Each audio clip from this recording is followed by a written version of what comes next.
Welcome to The Explainer. You know, we're about to tackle one of the biggest, most unsettling questions out there.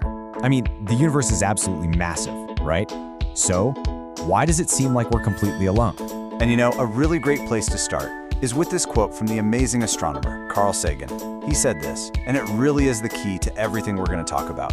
This whole mystery about them, it's really a mirror that reflects right back on us. So, that leads us to this really simple but, wow, incredibly powerful question. A physicist named Enrico Fermi was the one who famously asked it, and it's been bugging scientists for decades. It basically points to this giant contradiction right at the heart of everything we know about the universe. So, to try and get our heads around this thing, here's what we're going to do. We'll look at this great cosmic silence, then we'll dive into something called the Great Filter Theory.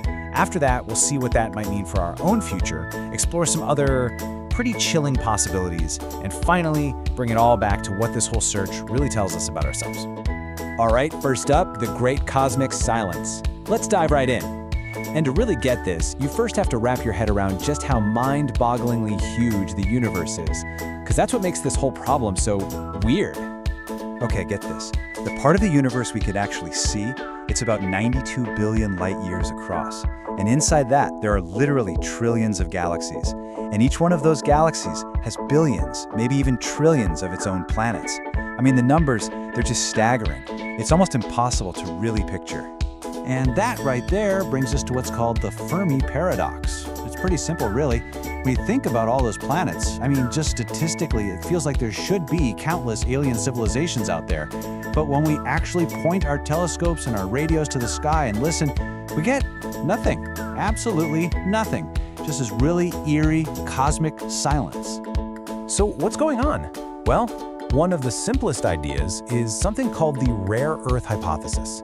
And it basically says this: maybe, just maybe, intelligent life like us is an incredible fluke. The long chain of events that had to happen perfectly to lead to us, the right kind of planet, in the right spot, leading to intelligent, tool-using life, maybe that's just so ridiculously unlikely that we're the only ones who won the cosmic lottery. We're a fluke.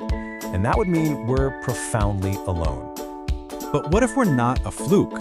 What if there's a more universal reason for the silence? And frankly, a much more worrying one. And that brings us to this really powerful concept called the Great Filter. So picture it like this. For life to go from, say, a single little cell all the way to a star-hopping civilization, it has to clear a bunch of massive hurdles. The Great Filter is one of those hurdles, but it's one that's so incredibly difficult, so high, that almost no one ever makes it over. Yeah, this visual really helps explain it. Imagine all those lines on the left are potential civilizations just starting out. They're growing, they're developing, and then, bam, they hit this wall. That's the Great Filter. It's this thing that seems to just weed almost all of them out before they can ever get truly advanced. And this leads to maybe the most important, and honestly, the most terrifying question for all of humanity. Is the Great Filter in our past, or is it still waiting for us up ahead? See, if the filter is something we've already passed, like, say, the huge jump from single cells to complex life, then phew, we're the lucky ones. We made it. But if the filter is still ahead of us, well, that is a much scarier thought. Okay, so let's talk about that scary possibility. If the Great Filter is still ahead of us, what could it even be? Well, this is the part where we kind of have to turn around and look in the mirror. A lot of scientists think the biggest test for any smart species is surviving its own technology. Think about it. Almost every huge discovery we make, whether it's splitting the atom or creating artificial intelligence, also creates powerful new ways for a civilization to accidentally wipe itself out. So you see, our own progress, our own cleverness might have laid a giant minefield right in front of us. Things like large-scale nuclear war, or maybe engineered plagues, runaway AI, or even just unchecked climate change. These aren't just big problems we need to solve. No, any one of them could be the Great Filter, the final exam that determines if humanity gets to have a future, or if we just become another silent statistic in the cosmos. All right, but what if the reason for the silence isn't that everyone just self-destructs? What if it's something stranger? Because once you get past that idea, there's some other possibilities out there that sound like they're straight out of science fiction. Okay, one of the most chilling ideas, for sure, is something called the dark forest hypothesis. Here's how it goes. Imagine the universe is a giant, dark forest at night.